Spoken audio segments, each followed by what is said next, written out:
Good morning, dear student. Today we are going to now about the studying about the ecosystem. First of all, we need to know about the definition of the ecosystem, and further we study about the structure and function of the ecosystem. So first of all, we need to know about the definitions of the ecosystem. What is the ecosystem?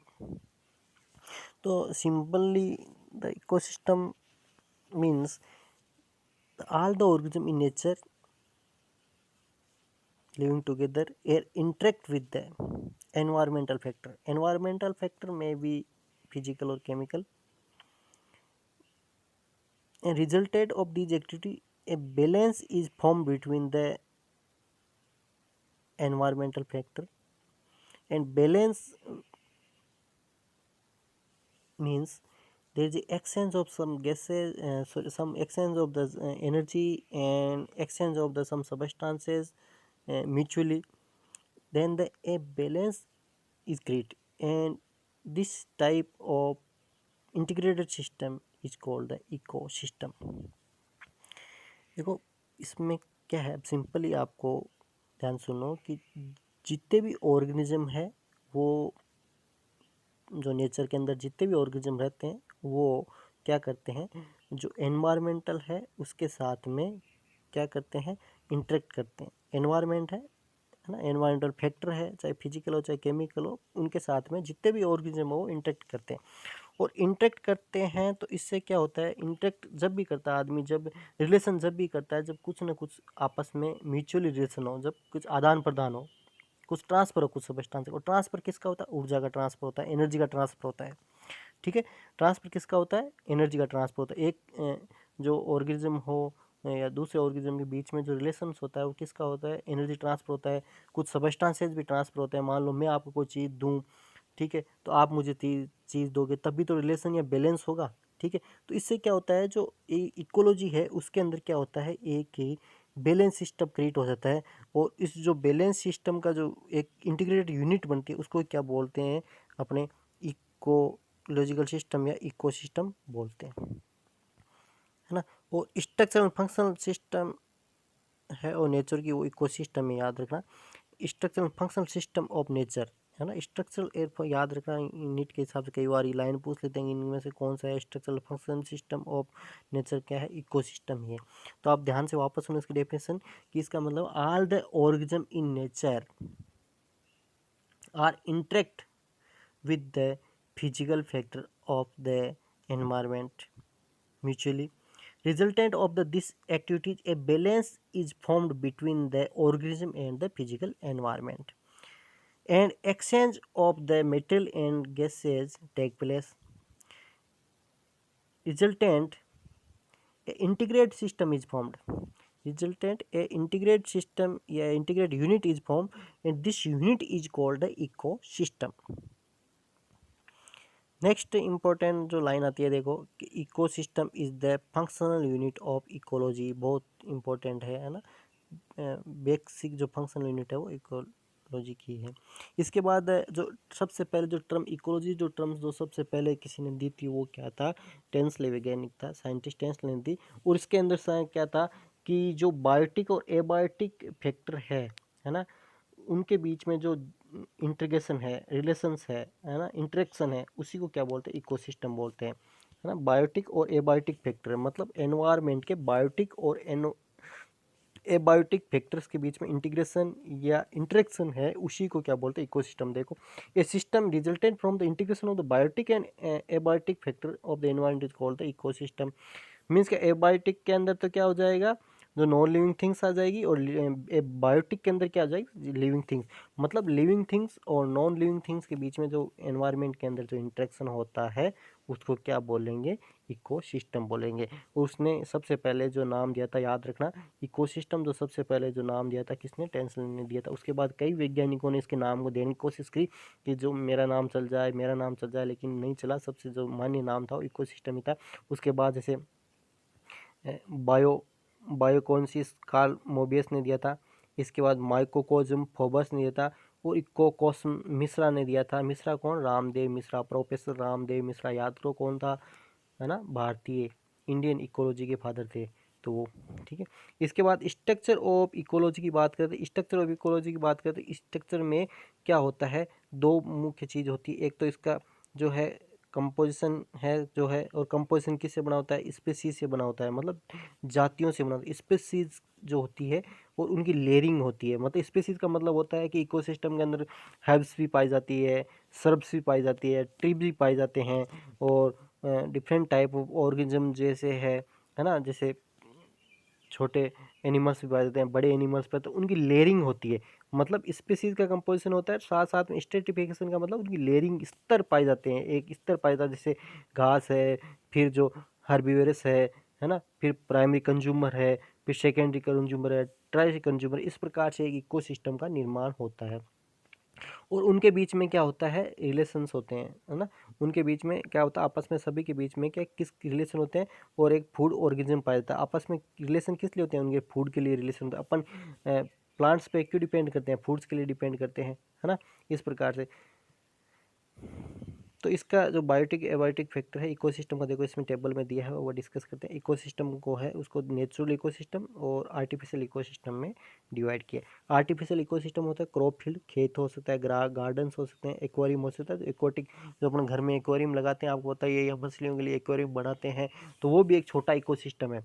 उसके अंदर क्या होता है, मछलियाँ में रहती है ना, और भी कोई छोटे जीव रहते हैं ना, प्लांट प्लेक्टोन भी होते हैं। इस प्रकार से एक छोटा इकोसिस्टम बन जाता है। नेचुरल इकोसिस्टम की बात करें, बेस्ड ऑन हैबिटेट की बात करें, टेरेस्ट्रियल इकोसिस्टम मतलब जो भूस्थली है, फॉरेस्ट इकोसिस्टम, ग्रासलैंड इकोसिस्टम और डेजर्ट इकोसिस्टम। इसके बाद बात करें एक्वाटिक इकोसिस्टम की, based on type of water के आधार बात करें, फ्रेश वाटर और दूसरे मेरीन वाटर। मेरीन वाटर के अंदर देखो ओशियन इकोसिस्टम, सी इकोसिस्टम और एस्चुरियन इकोसिस्टम। एस्चुरियन इकोसिस्टम क्या होता है, एस्चुरियन का मीन्स क्या होता है, पहले भी वर्ड आया है, हम याद रखना। एस्चुरियन का मीन्स क्या होता है, जहाँ पर नदी और समुद्र मिलता है उस संगम को क्या बोलते हैं, एस्चुरियन इकोसिस्टम बोलते हैं। The place where the rivers and ocean meet together, this place is known as estuarine ecosystem या एस्चुरियन, ठीक है। इसके बाद जो फ्रेश वाटर की बात आती है, इसके अंदर देखो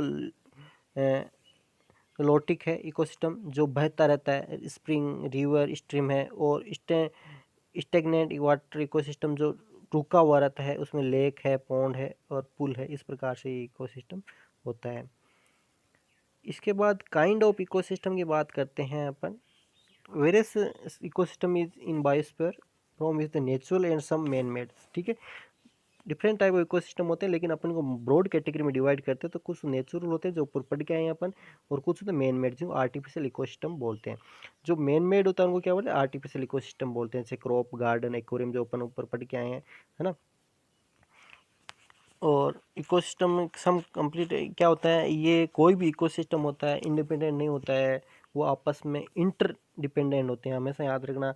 कोई भी इकोसिस्टम होता है वो इंडिपेंडेंट नहीं होता है, self complete, not self complete independent, मतलब स्वतंत्र रूप से नहीं होता है, मेरा काम चल जाएगा, अकेले का काम चल जाएगा, अकेले का काम नहीं चलेगा। Self, not self complete independent होता है, ये इंटरडिपेंडेंट होते हैं, मतलब आपस में एक दूसरे से रिलेटेड होते हैं, चाहे किसी न किसी के लिए इंडिपेंडेंट हो। जैसे अपन बात करें ओशियन इकोसिस्टम डिपेंड, ओशियन जो इकोसिस्टम है depend on adjacent terrestrial ecosystem, जो समुद्री इकोसिस्टम है वो धरातलीय पर निर्भर करता है फॉर मिनरल्स के लिए, ठीक है। टेरेस्ट्रियल इकोसिस्टम वाटर के लिए किस पे डिपेंड करता है, ओशियन के ऊपर डिपेंड करता है फॉर सप्लाई ऑफ वाटर। तो इस प्रकार से मतलब इंटरडिपेंडेंट होता है आपस में।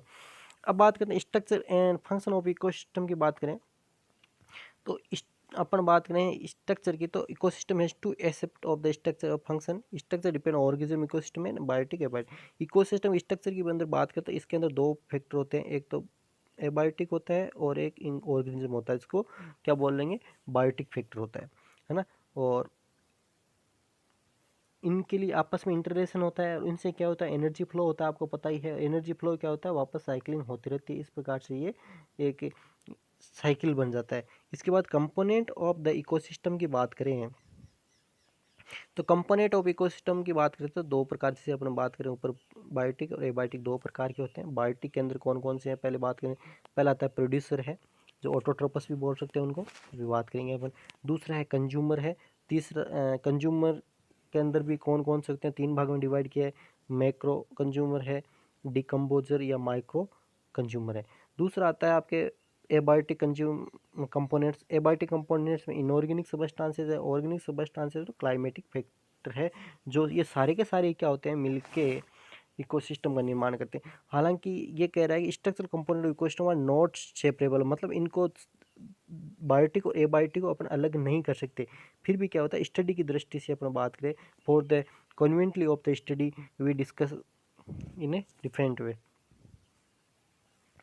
अब आता है बायोटिक कंपोनेंट्स।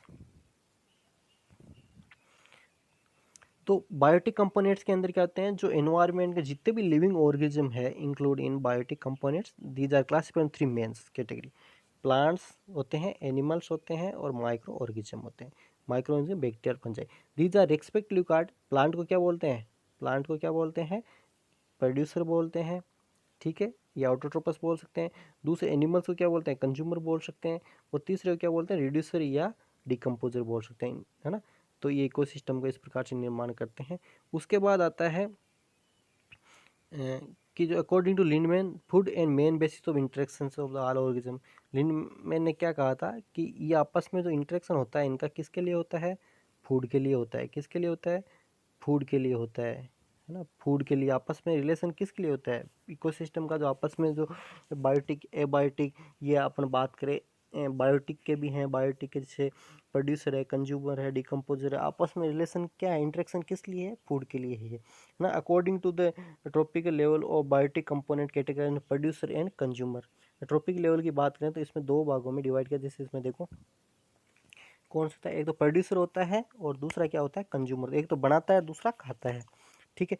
तो अब देखो जैसे सोलर एनर्जी है, अपन को पता है एनर्जी का सबसे बड़ा सोर्स क्या होता है, सन होता है। जैसे अपने अंदर भी जो डायरेक्टली इनडायरेक्टली एनर्जी मिल रही है वो सन से ही मिल रही है। क्यों, क्योंकि देखो कि सोलर एनर्जी से क्या होता है, प्लांट क्या करता है, सबस्टांसेस प्रोड्यूस करता है बाय द फोटोसिंथेसिस, है ना। ऑर्गेनिक सबस्टांसेस प्रोड्यूस करता है, और ऑर्गेनिक सबस्टांसेस ये ग्रीन प्लांट प्रोड्यूस करते हैं। ग्रीन प्लांट को कौन खा जाता है, हर्बीवर्स खा जाता है, तो शाकाहारी होता है, ठीक है। और शाकाहारी को कौन खाता है, एनर्जी कहाँ ट्रांसफर होगी, कार्निवोर्स के अंदर, है ना। कार्निवर्स के अंदर ट्रांसफर होगी। और कार्निवर्स को कौन खा जाते हैं, फिर मरता है तो पैरासाइट, स्कैवेंजर, सेप्रोफाइट खाते हैं। सेप्रोफाइट जो डिकम्पोज करते हैं, डिकम्पोज से क्या होता है, ट्रांसफर होता है, न्यूट्रिएंट के रूप में वापस प्लांट के पास लाता है। इस प्रकार से ये पूरा साइकिल घूमता रहता है। इसी प्रकार हेर्बिवोरस को भी वापस जब किल मरता है तो इसको पैरासाइट खा जाते हैं, स्कैवेंजर खा जाते हैं। इस प्रकार से एनर्जी ट्रांसफर होती रहती है। तो इस प्रकार से साइकिल ये चलता रहता है इकोसिस्टम के अंदर।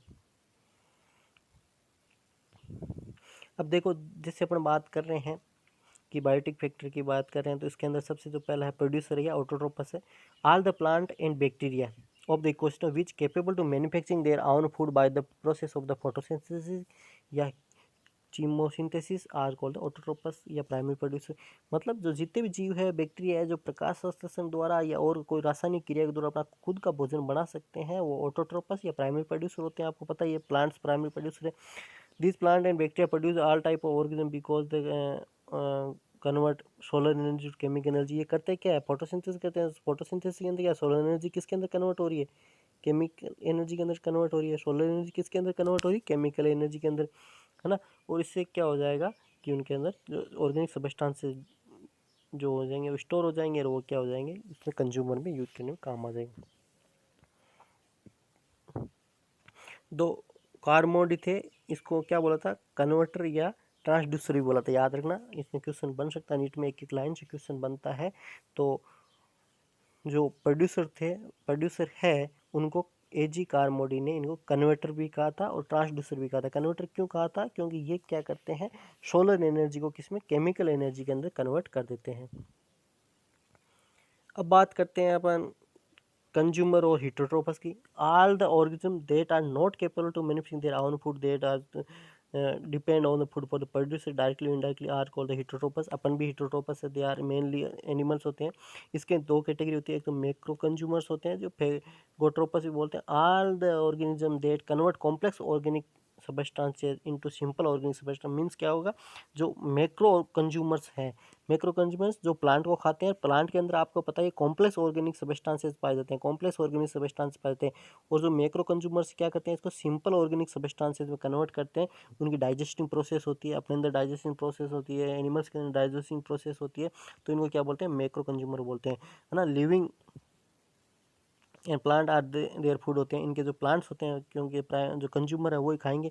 दे में भी हार्बिवरस भी होते हैं, शाकाहारी, कार्निवोरस भी होते हैं, ओमनिवरस, सर्वहारी, सब कुछ खाने वाले हो सकते हैं। इस प्रकार से इसमें वापस 3 भागों में डिवाइड किया है, बिल्कुल ईजी, आपको सबको पता है।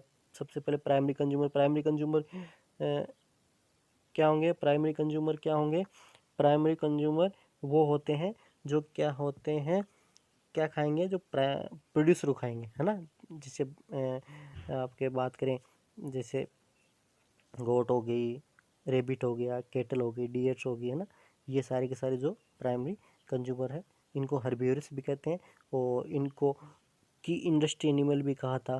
किसने कहा था, एल्टन ने कहा था। क्यों कहा था, क्योंकि ये क्या करते हैं, primary consumer because they convert the plant material into animal material. क्या करते हैं, एक जैसे इंडस्ट्री होती है उसी प्रकार से जो प्लांट मटेरियल था, इन्होंने क्या किया, किसको कंज्यूम किया, प्रोड्यूसर को कंज्यूम किया, उपभोक्ता को कंज्यूम किया। इन्होंने प्राइमरी कंज्यूमर ने, जो बकरी होगी घास खाएगी, केटल गोट जितने, ठीक है। तो इन्होंने क्या किया है कि इन्होंने कन्वर्ट किसको किया है, प्लांट मटेरियल को एनिमल मटेरियल के अंदर कन्वर्ट किया है। तो इसलिए जो एल्टन था, इसने की इंडस्ट्री एनिमल भी इनको बोला। याद रखना, टर्म्स यहाँ से बनती है, क्वेश्चन यहाँ से बन सकते हैं। ये नहीं पूछेगा कि प्राइमरी कंज्यूमर कौन है, क्योंकि क्वेश्चन नीट का कंपटीशन थोड़ा ज़्यादा होता है, इसलिए इस तरह के बनेंगे क्वेश्चन। इसके बाद बात करें सेकेंडरी और second order of consumer, they are animal which are herbivores, they are called carnivores, cat, dog and fox. मतलब क्या होता है, जो प्राइमरी जो कंज्यूमर है उनको जो खाते हैं, है ना, जो ईट द हर्बिवर्स या animals which eat the herbivores, जो शाकाहारियों खाते हैं, उनको क्या बोलेंगे, अपन कार्निवर्स बोलते हैं। और ये सेकेंडरी कंज्यूमर है, कैट हो गया, डॉग हो गया, फॉक्स हो गया, है और अदर भी एग्जाम्पल हो सकते हैं इसमें।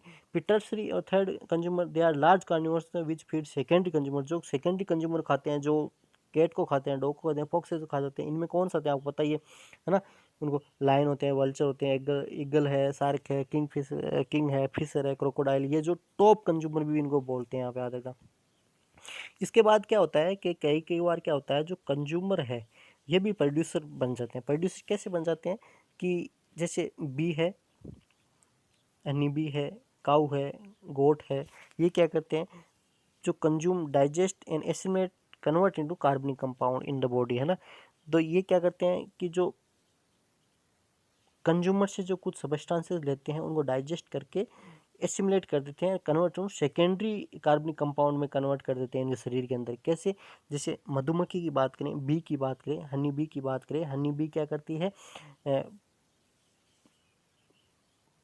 फ्लावर से सक करती है, जो नेक्टर होता है ना, नेक्टर सक करती है उसके, और फिर वहाँ से क्या बन जाता है, हनी बना लेती है ना। तो हनी को कंज्यूम कौन करते हैं, अपन करते हैं। तो प्रोड्यूसर कौन है, हनी है, हनी बी है। तो हनी बी क्या होगी, यहाँ प्रोड्यूसर होगी, और अपन कंज्यूम कर रहे हैं, तो इनको क्या बोलते हैं, सेकेंडरी प्रोड्यूसर बोलते हैं। हनी बना दिया ना, हनी को कंज्यूम अपन कर रहे हैं, ठीक है, तो ये सेकेंडरी प्रोड्यूसर भी है। दूसरी जैसे बकरी है, घास खाती है, फिर घास से क्या बना, दूध बनता है। तो बकरी बकरी ने क्या बनाया, दूध बनाया, वो दूध किसने बनाया, बकरी ने। बकरी क्या होगी, सेकेंडरी प्रोड्यूसर होगी। प्राइमरी प्रोड्यूसर तो कौन होगी, क्या हो गया, प्राइमरी प्रोड्यूसर तो हमेशा ही क्या रहेगा, ग्रासियस रहेंगे, प्लांट्स रहेंगे, ठीक है। और घास खाने के बाद बकरी ने दूध बनाया, दूध को अपन कंज्यूम कर रहे हैं, तो दूध से बनाने वाला कौन होगा, सेकेंडरी प्रोड्यूसर होगा। इस प्रकार से कई बार सेकेंडरी प्रोड्यूसर का भी क्वेश्चन बन सकता है। इसके बाद आता है माइक्रो कंज्यूमर और डिकम्पोजर। जो सेकेंड इसमें बायोटिक फैक्टर के अंदर आता है, वो आता है micro consumer. They are mainly bacteria और फंजाई होते हैं। They obtain their food molecule from the organic material of dead producer and consumer, है ना, एंड देयर वेस्ट प्रोडक्ट। ये क्या करते हैं, जो जब कोई प्लांट्स डेड हो जाता है या एनिमल्स डेड हो जाता है, तो उसको डिकम्पोज कर देते हैं। इनके अंदर एंजाइम्स पाए जाते हैं, उसको डिकम्पोज करके ये अपना एनर्जी ले लेते हैं, उसके अपने सर्वाइवल करते हैं। डिकम्पोज के साथ साथ में ये क्या करते हैं, उसकी बॉडी के अंदर जो ऑर्गेनिक सबस्टांसेस होते हैं उसको कन्वर्ट इनऑर्गेनिक सबस्टांसेस में कर देते हैं, है ना, और एनर्जी रिलीज होती है उसको यूटिलाइज कर लेते हैं। अब इनऑर्गेनिक जो सबस्टांसेस है, ये इनऑर्गेनिक सबस्टांसेस कहाँ चले गए, वापस ये सॉइल के अंदर चला गया, सॉइल से वापस ये प्लांट के अंदर चले जाते हैं। इस प्रकार से रिसाइकिल होता रहता है ना। तो ये क्या करते हैं, एक तो small organic molecule which utilise them cell और प्रोड्यूस करते हैं इनऑर्गेनिक कंपाउंड से जो रॉ मटेरियल बनता है वो क्या प्रोड्यूसर के द्वारा वापस काम आ जाता है, यही बता रहा है। द डिकम्पोज नाउन है सेप्रोफाइट। सेप्रोफाइट मीन्स क्या होता है, जो मर्तोपजीवी होते हैं, मर्तोपजीवी होते हैं, मतलब जो यूज द या डिकेइंग द डेड मटेरियल्स, ठीक है इनको। और दूसरा ओस्मोट्रोपस भी कह सकते हैं, है ना, पास थ्रू द मेंबर, ठीक है। मतलब some animals also dead organism है ना, इन animals feed on dead organism करते हैं, इसलिए स्क्वेंजर और डेट्रीवर्स भी बोलते हैं, ये टर्म्स यूज है स्क्वेंजर। तो इनमें क्या होता है, साइक्लिक चेन बन गई, जैसे मैंने ऊपर बताया था ना, इनको ऑर्गेनिक सब्सटेंसेज होंगे और ऑर्गेनिक सब्सटेंस वापस प्लांट के द्वारा, इनऑर्गेनिक सब्सटेंस वापस प्लांट के द्वारा यूज कर लिए जाएंगे। इस प्रकार से ये साइकिल चलता रहेगा। इसके बाद आता है इंपॉर्टेंस ऑफ डिकम्पोजर की बात करें। अपन को पता है सन है जो एनर्जी का सोर्स है, एंडलेस एनर्जी का सोर्स है, केमिकल और एनवायरमेंटल पर नॉट एग्जॉस्टेबल, डायरेक्ट यूज़ नहीं कर सकते उसने एनर्जी को। Decompose return the chemical nutrient to the nutrient. अब कैसे अपने ऊपर पड़ा, जैसे क्या करता है, जैसे प्लांट ने प्रोड्यूस किया, प्रोड्यूसर को किसी ने, मान लो प्रोड्यूसर है, उसको बकरी ने खाया, बकरी को किसने खा गया, फॉक्स खा गई, फॉक्स को कौन खाया, लोइन खा गया, लोइन जब मरेगा तो उसको क्या करेंगे, ये जो माइक्रो जो डिकम्पोजर्स होंगे ये क्या डिकम्पोज कर देंगे, उससे क्या उसके इसको कम्प्लीटली इनऑर्गेनिक सब्सटेंसेस या इनऑर्गेनिक मेटल्स के तोड़ देंगे, जो सोइल के अंदर, सोइल से वापस प्लांट के अंदर चला जाए। इस प्रकार से ये रोल करते थे, make the space available for new producer. Without this life will विटमिनली cease to exist. This decomposer have the critical role in the ecosystem. मतलब डिकम्पोजर का बहुत बड़ा रोल होता है उसको, मतलब एनर्जी को वापस सप्लाई करने में। The decomposer are found in soil and are bottom और पॉन्ड लेक एंड, जैसे आप बता रहे हैं डिकम्पोजर कहाँ मिट्टी में पाए जाते, बैक्टीरिया फंजाई वगैरह सब ये कहाँ पाए जाते, मिट्टी में, सोइल में पाए जाते हैं। और ये क्या होता है, इनका बहुत बड़ा रोल होता है। देखो अभी टेबल से देखो, इसमें कंपोनेंट ऑफ द इकोसिस्टम जो अपन बात कर रहे हैं एबायोटिक की, एबायोटिक के अंदर तो अपन पढ़ेंगे temperature, light, wind, humidity, water, soil, gases, minerals हो गए।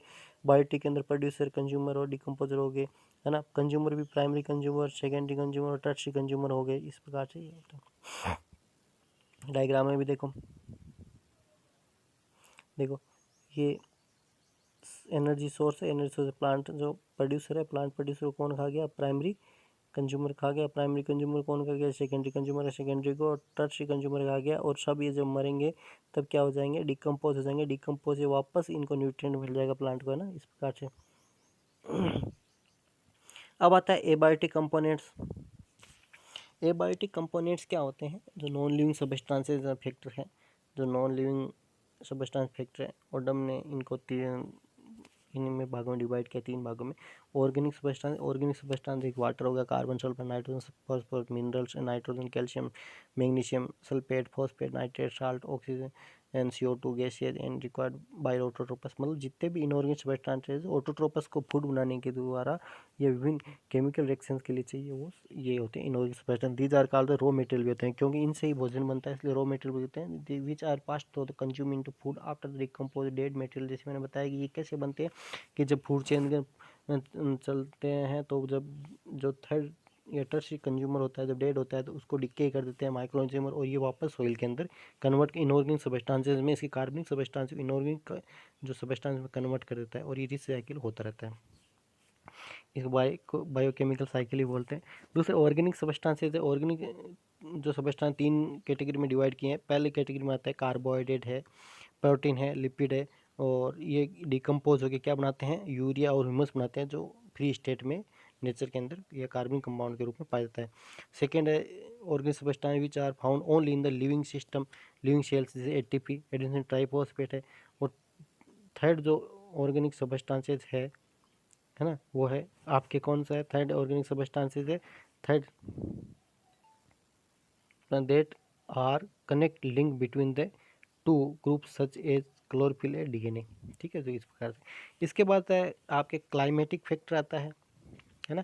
क्लाइमेटिक फैक्टर के अंदर सब पता है आपको, क्लाइमेट के अंदर जितने भी जो फैक्टर होते हैं, फिजिकल फैक्टर हैं, environmental, light, humidity, atmosphere, temperature, wind etcetera, at given time they quantity of abiotic substances from the sustaining state and standing quality where the total quality of the organic substances is standing crop which are represented by mass। Means क्या होगा कि एक समय के अंदर देखना कि at the given time the quantity of abiotic substances form the standing state, है ना, या स्टैंडिंग क्वालिटी, मतलब एक समय के अंदर जितने भी एबायोटिक जो इन्वायरमेंट के अंदर एबायोटिक जो सबस्टांसेज है उनकी क्वांटिटी है उसको स्टैंडिंग स्टेट बोलते हैं। क्या बोलते हैं? स्टैंडिंग स्टेट बोलते हैं। इसी प्रकार से जो total quantity of organic substances is standing crop which is represent biomass और ऑर्गेनिज्म इन यूनिट एरिया। मतलब क्या हो जाएगा कि जितने भी लिविंग ऑर्गेनिज्म है, याद रखना यार, total quantity of living organism याद रखना, या बायोटिक ऑर्गेनिज्म, उसकी क्या बोलेंगे? स्टैंडिंग क्रॉप बोलेंगे। जितने भी जीवित है उनको तो स्टैंडिंग क्रॉप बोलेंगे, और जितने भी नॉन लिविंग है क्वांटिटी है उनको क्या बोलेंगे? स्टैंडिंग स्टेट बोलेंगे। ठीक है, तो इस प्रकार से ये अपने आज इकोसिस्टम चैप्टर चालू किया है। इसको आप नीट की दृष्टि से ही पढ़ेंगे, नीट के लिए बहुत इंपॉर्टेंट है। अगली क्लास में अपन फंक्शन ऑफ इकोसिस्टम पढ़ेंगे। तो डियर स्टूडेंट, आप अच्छे से समय का सदुपयोग करते अध्ययन करते रहे। Okay, thanks for watching.